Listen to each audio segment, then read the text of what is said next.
Almost every launch I have done in this business has come with a significant life event that was usually negative that has happened to throw me off balance during that time.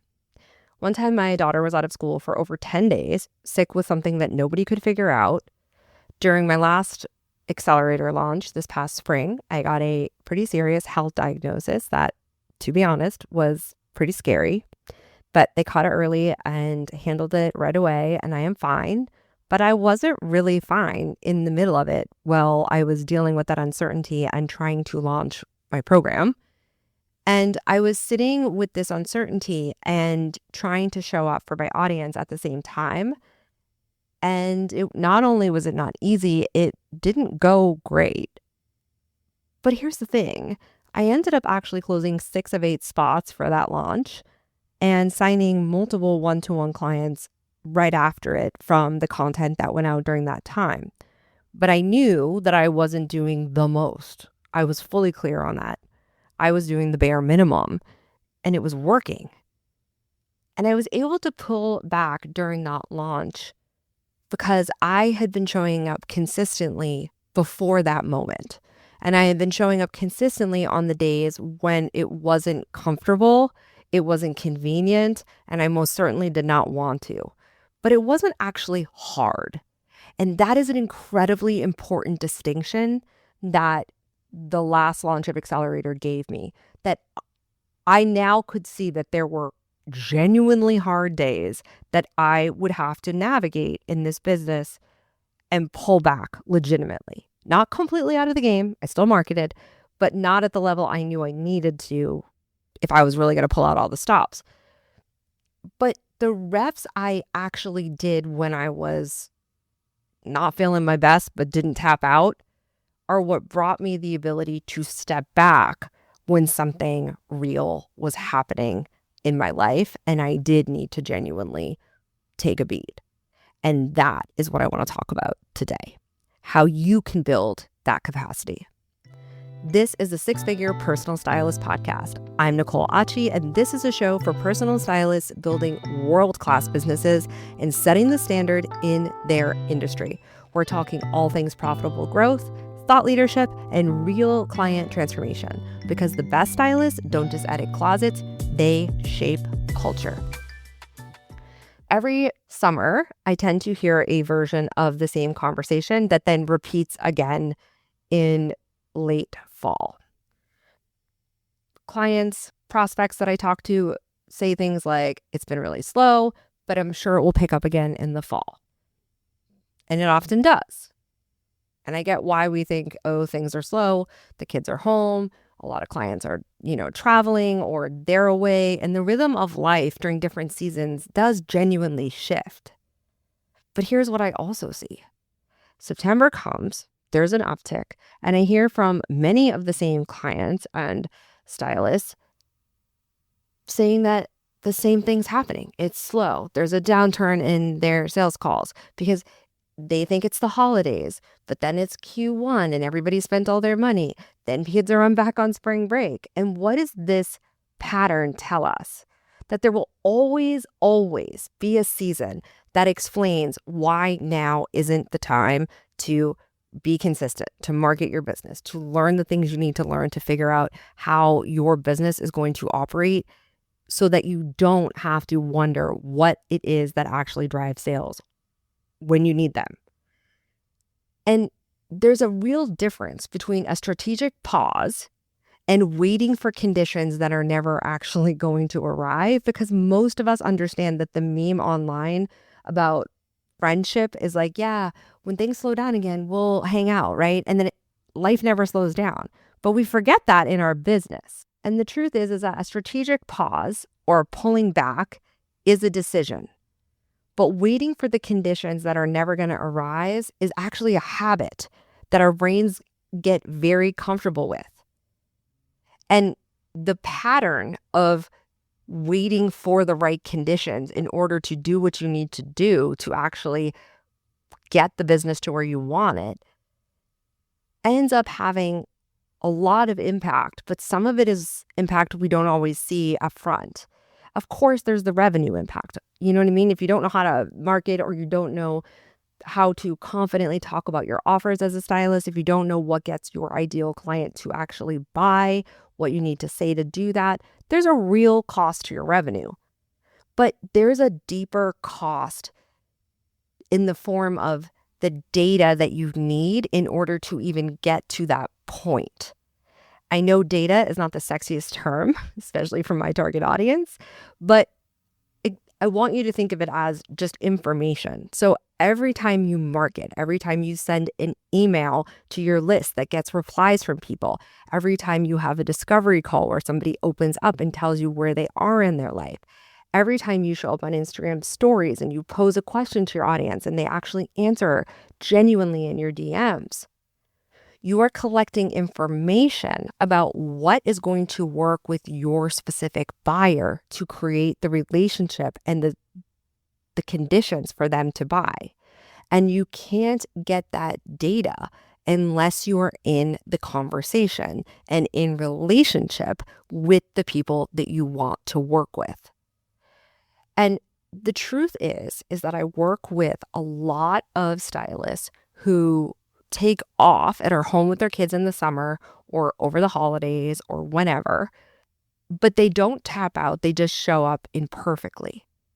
And when they come back, not only do they have wait lists and people that are ready to buy from them because they want to buy from them, not just hire a stylist, they are now 3 months ahead on their data versus the stylist who completely taps out, who's in the same place that they were in June or whenever they last were fully in their business, and often even further behind, because when we are so disconnected from the conversations we need to be having with our ideal clients, we don't even know what to say in our marketing because we're disconnected from the people we're actually trying to help. So it's not just that you're going to lose some money. You might lose money. You might not lose money because you could make it up later, right? If you take time off. I don't actually think that's a good argument. I think the bigger point is how long I see people trying to get back into the saddle of their marketing, of the flow, because they completely walked away from it. And now it's a skill that they already didn't have developed enough because they don't know what to say to get people to buy. And now they have to also start from scratch again, trying to feel connected. And without that information, without that data, it's very hard to know what the right marketing message is going to be to start to generate new clients. When we wait and we train our brain that waiting is a valid strategy, we are reinforcing this idea that we are only capable of working in, quote, perfect conditions. But the reality is there is no perfect conditions. And I understand how tempting that is as a recovering perfectionist. But if we're using the summer example, though I think there are many examples of this throughout the year, if you're slowing it down or you feel as though things are slow in summer, whether you're taking time off or not, and you're not trying to actively turn it around because you're waiting for fall to show up, by late October, you'll find another reason because now it's the holidays, right? And then that's the issue now. No one's buying because it's the holidays. I mean, that's not true, right? People are always buying. Transformations are not seasonal. Our interest in style as stylists are seasonal, but people aren't thinking that way that hire you. And that's important because when we train ourselves to think that waiting for perfect conditions is a valid strategy and that outside conditions are determining our business success, it never feels like avoidance in the moment. It feels like being logical. Hey, it was Christmas. Everyone spent their money. No, everyone didn't spend their money. Maybe the people you know spent their money, but the reality is your ideal clients, that's not how they think. Because for your ideal client, for example, the way they think is my style makes me money in the right context. And so they can't afford not to spend money on a stylist. But if you're not messaging to those people, you're not going to find them. The truth is that no slow season will take years of success from your business. The habits we build during slow seasons is what takes years of success from our businesses. And I want to say that consistency alone doesn't always solve this issue, because I work with and see plenty of stylists who are incredibly consistent, posting regularly, showing up on stories, sending out newsletters, doing the quote work, but they're still not getting the clients they want.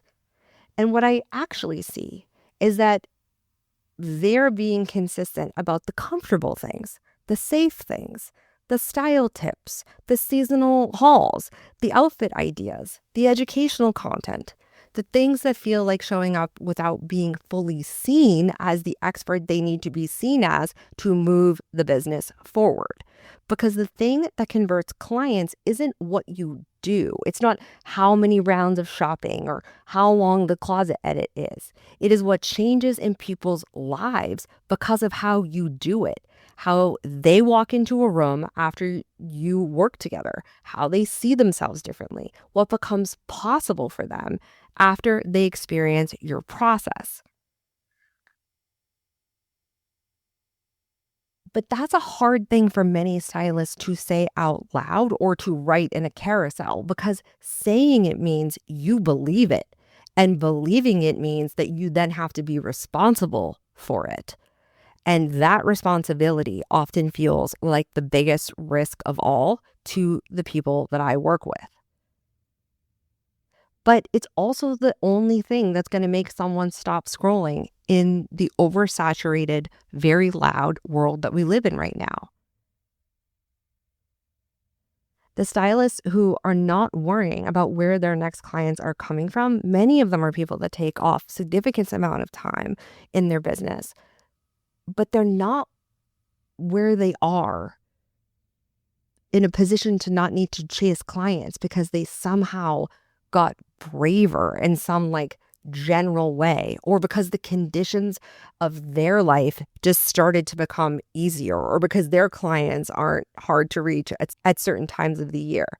They're the ones who are convicted enough about their work and what it actually does for people's lives that they're saying it out loud and attracting people that are like, that is what I need.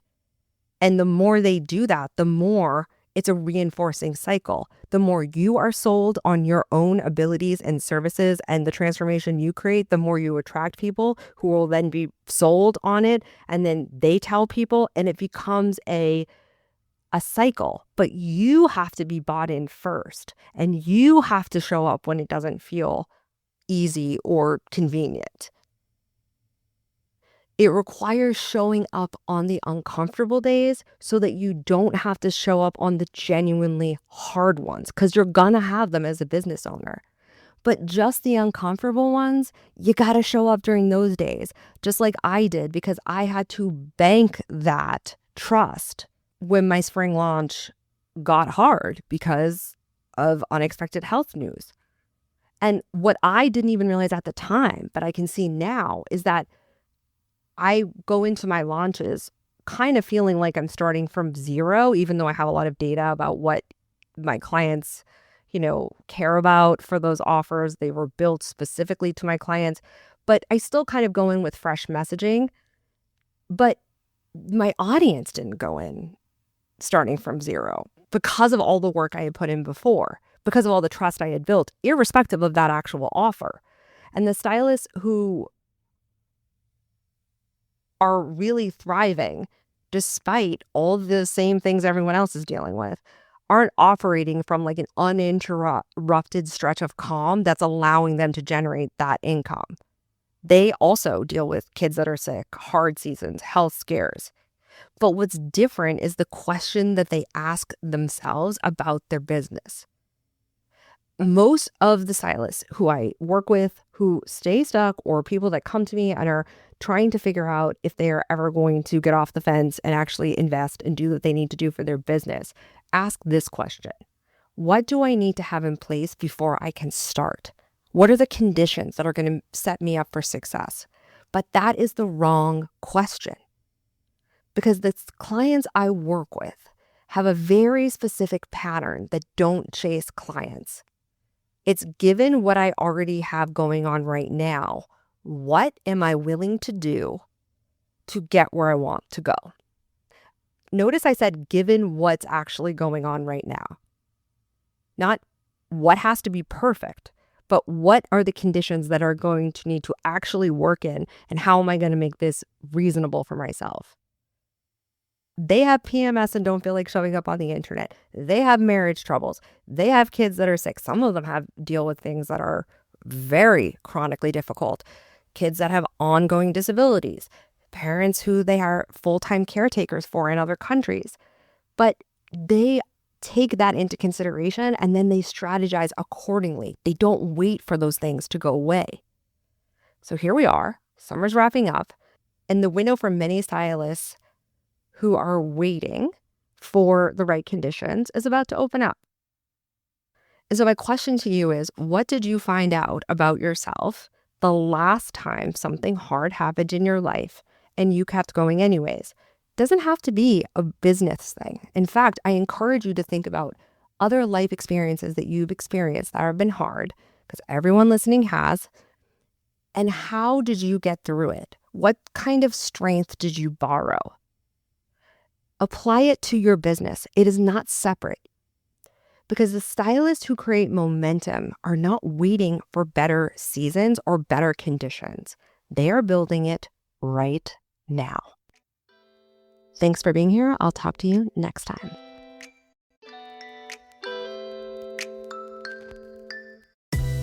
Thank you so much for hanging out with me. It turns out that social proof is actually pretty important. So if you could help me out, I'd so appreciate it.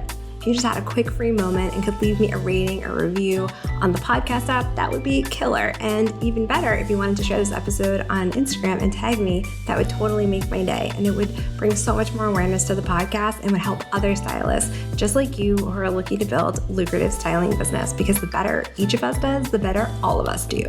Thanks for hanging out with me, and I'll chat with you next time.